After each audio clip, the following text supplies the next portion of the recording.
ഈ ഉണ്ടാക്കിയത് തന്നെ ഉണ്ടാക്കിക്കൊണ്ടിരിക്കാതെ ഒന്ന് മാറ്റിപ്പിടിക്കുന്നേ.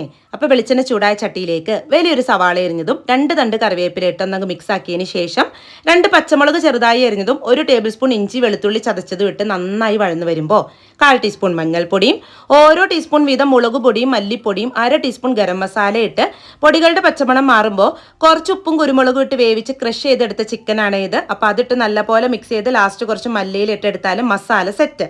ഇനി ഒരു ബൗളിലേക്ക് 1 കപ്പ് മൈദ, കുറച്ച് ഉപ്പ്, അതിലേക്ക് കുറച്ച് വെള്ളം ഒഴിച്ച് കലക്കി ഒന്ന് റെഡിയാക്കി മാറ്റി വെക്കാം. ഇനി ഒരു മുട്ടയിലേക്ക് കുറച്ച് ഉപ്പും ഒരിത്തിരി കുരുമുളക് പൊടി ഇട്ട് നല്ലപോലെ ബീറ്റ് ചെയ്ത് അതും ഒന്ന് മാറ്റി വെക്കാം.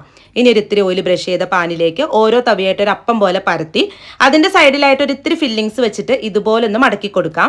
എന്നിട്ട് പാനിൻ്റെ ബാക്കി ഭാഗത്ത് കുറച്ച് മാവെടുത്ത് ഇതുപോലെ ഒഴിച്ച് പരത്തിയിട്ട് കുറച്ച് ഫില്ലിങ്സ് അവിടെയും വെച്ച് ഇതുപോലെ അപ്പുറത്തെ സൈഡിലേക്ക് ഒന്ന് ഫോൾഡ് ചെയ്ത് കൊടുക്കാം. എന്നിട്ട് മുട്ട ജസ്റ്റ് ഒന്ന് ബ്രഷ് ചെയ്ത് കൊടുത്തിട്ട് ഒന്നങ്ങ് തിരിച്ചിട്ട് ഈ സൈഡിലും കുറച്ചുകൂടി ഒന്ന് ബ്രഷ് ചെയ്ത് നന്നായി ഒന്ന് മൊരിച്ച് കട്ട് ചെയ്തെടുത്താൽ ഒരാൾ ഒരു പീസിലൊന്നും നിർത്തൂലാട്ടാ. അടിപൊളിയാണ്, സെറ്റാണ്. അപ്പോൾ വേഗം ആയിക്കോട്ടെ.